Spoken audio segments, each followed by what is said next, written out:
उधर दिल्ली वक्फ बोर्ड के हालात किस कदर खराब हो चले हैं, इसका अंदाजा इसी बात से लगा लीजिए कि यहां कुछ महीने से पहले रखे गए 103 मुलाजमीन को पिछले 5 महीने से सैलरी नहीं मिली है। यहां तक कि 70 लोगों की नौकरी कॉन्ट्रैक्ट खत्म होते ही चली गई, जबकि अभी 30 से ज्यादा लोगों पर तलवार लटकी हुई है। सवाल यही है कि लॉकडाउन में बोर्ड की इस हालत के लिए जिम्मेदार कौन है?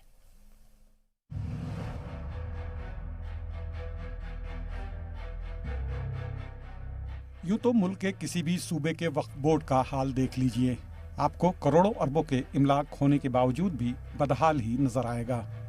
लेकिन जितने हालात दिल्ली वक्फ बोर्ड के खराब नजर आते हैं, उतने शायद दूसरे किसी के नहीं। एक तरफ जहां दिल्ली वक्फ अपने चेयरमैन न होने का रोना रोता नजर आता है, वहीं अब यहां काम करने वाले लोगों के लिए तनख्वाह का मसला भी बड़ा होता जा रहा है। बोर्ड में कॉन्ट्रैक्ट नौकरी पर रखे गए तकरीबन 100 से ज्यादा लोगों को गुज़िश्ता 5 महीनों से तनख्वाह नहीं मिली है। इनमें से 70 से ज्यादा लोगों की नौकरी भी चली गई। बोर्ड का 20 मार्च के बाद से कोई चेयरमैन नहीं है। ऐसे में कोई भी उनकी सुनवाई के लिए तैयार नहीं है। चेयरमैन ना होने के चलते अब जरूरतमंदों की पेंशन भी रुक गई है। प्राइवेट मस्जिदों के इमामों की भी 5 महीने की तनख्वाह नहीं मिली है। पुरानी नौकरी छोड़कर जब कोई आता है, नई नौकरी इसलिए आता है कि आपको लगता है आपका फ्यूचर इसमें ब्राइट है।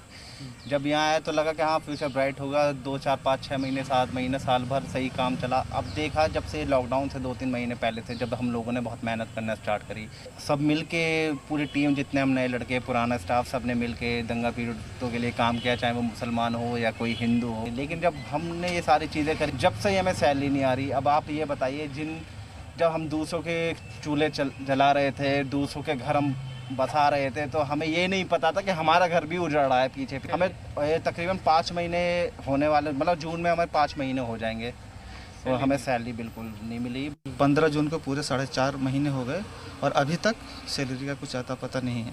यहाँ आदमी काम करता है, इस भरोसे पर काम करता है कि हमें सैलरी मिलेगी, तनख्वाह मिलेगी वक्त पर, लेकिन कुछ नहीं मिलता है।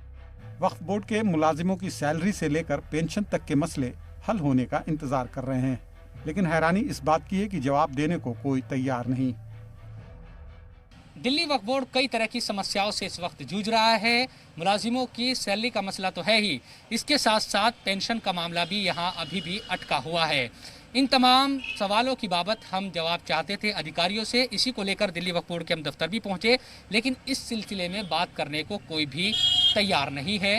हालांकि मुलाजिम लगातार ये इल्ज़ाम लगा रहे हैं कि लॉकडाउन में भी उनकी सैलरी नहीं मिल रही। करोड़ों अरबों की इमलाक के मालिक दिल्ली वक्फ बोर्ड की ये हालत है कि आज उसके मुलाजिम ही सैलरी के मोहताज हैं। यकीनन अगर दिल्ली वक्फ बोर्ड को जल्द ही चेयरमैन नहीं मिलता है तो हालात और ज़्यादा ख़राब हो सकते हैं। जी मीडिया के लिए दिल्ली से शोएब रजा की रिपोर्ट।